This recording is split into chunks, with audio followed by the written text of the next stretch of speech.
Hello, everybody. In Moshe Rabbeinu's final address to the nation, amongst other things, he recounts how the people wanted to send spies to seek out the land of Israel. Vayitav be'enai hadavar, this found favor, as Moshe recounts, in his own eyes. Vayakach mikem shnei masar anashim ish echad lashavet. He took a total of 12 people with one person per shevet to send to Eretz Yisrael. However, what did they do there? So when they got there, then vayifnu vayalu ahara vayavo ad nachal eshkol vayiraglu otah. So they went up into the hilly area and they came to the valley of Eshkol and they did what spies are supposed to do. The Torah then goes on to say, Vayikhu bi'adam mipuri ha'aretz. They took a sampling of the fruits of the land, Vayoridu eleinu, and they brought it back down to us, awaiting their report. Vayashivu otanu davar, and they therefore reported, Vayomru, and here's what the spies had to say. Tova ha'aretz asher Hashem Elokeinu noten lanu. The land that God is going to give us is good. That's what they say. The recount of the incident continues. Moshe Rabbeinu turns in an accusatory manner towards the people, and he says, V'lo avitem la'alot, but you didn't want to go. V'tamru et pi Hashem Elokeichem, and you basically crossed against the word of HaKadosh Baruch Hu, against his commandment. And then it continues to say, Vateirognu ba'ohalechem, and you had complaints and murmurings in your tents, and you claimed that God doesn't really want us there, he's not going to be there for us, etc. And after all, our hearts are melted, we are cowed, because apparently the spies also reported about the mighty nations that lived in fortified cities and the giants, etc., etc. Now, there is a question here between Rashi and the Ramban. When it tells us regarding the spies, Vayomeru, that the spies reported, or they had to say, that Tova ha'aretz, that the land is very good.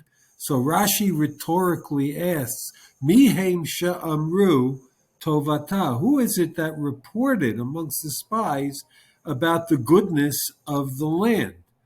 And answers Rashi, as we know from Parshat Shlach, Yehoshua v'Kalev.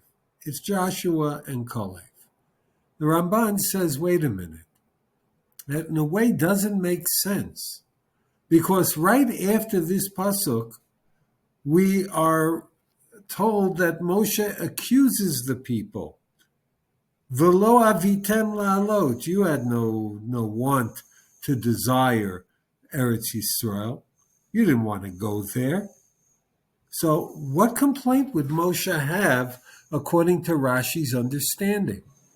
According to Rashi's understanding, there were 12 people in the delegation, 2 of whom said, listen, everything is just great.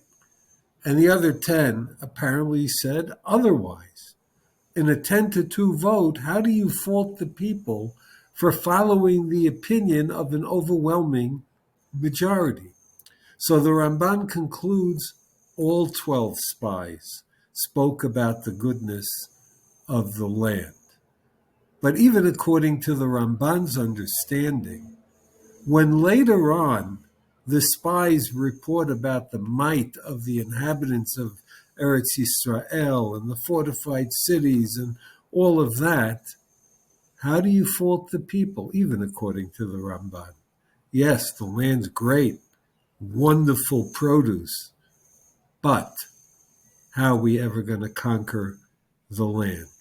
So what do you want from the people when that's what they hear from the spies? Why here in his recounting of the incident does Moshe Rabbeinu report it as the fault lies with you, the people, v'lo avitem la'alot? You didn't want to go up. And I think the answer lies in the word avitem, to have the ratzon. Yes, according to the Ramban, all the spies had good things to say, but then on balance, they presented somewhat of a negative report. The question then comes, what did the people want to do? We all know from our own lives that when there's something that we really want, even if other people present to us reasons not to pursue that thing, that activity, whatever it may be, we find every excuse under the sun why it'll work for us. And the contrary is also true. If we don't really want to do something, even though others correctly show us that it makes a lot of sense to do it, to pursue whatever, we'll find every reason why, no, I don't think it's the right thing. So Moshe Rabbeinu here, before the Torah introduces to us in his big speech that the spies also reported on the mighty inhabitants of the land, before we even get to that, Moshe says the real problem is not in the content of what the spies had to say, that there'll be problems in the conquer of Eretz Yisrael. It has to do with your ratzon. What do you people want? Hashem promised you this land. Hashem promised that he will be with you. You will enter the land. So you're coming up with excuses that only serve to highlight that your ratzon really isn't there. And I think about this especially on the approach of Shabbat Chazon, where once again we are in deep mourning of the fact that Eretz Yisrael is not built up in the way that we would like to see. The question is, do we truly, truly want the Geula, or are we satisfied in just dealing with the mundane day-to-day existence that we have, no matter where we live, in Eretz Yisrael u'michutzala? If we really, really want the Geula, then I think we as a nation and as individuals would be behaving radically differently from the way we do now. And I hope that in our introspection on Parshat Devarim Shabbat Chazon and through Tisha B'Av, that we will take this to heart.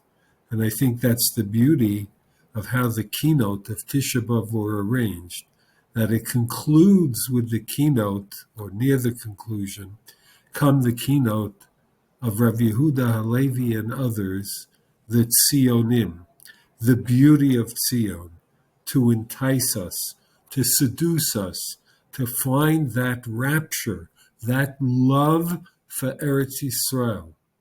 And halavai, if we are so inspired, may our earnest tefillot be mitkabel b'shamayim, and in fact may we be zocha for the geula very, very quickly.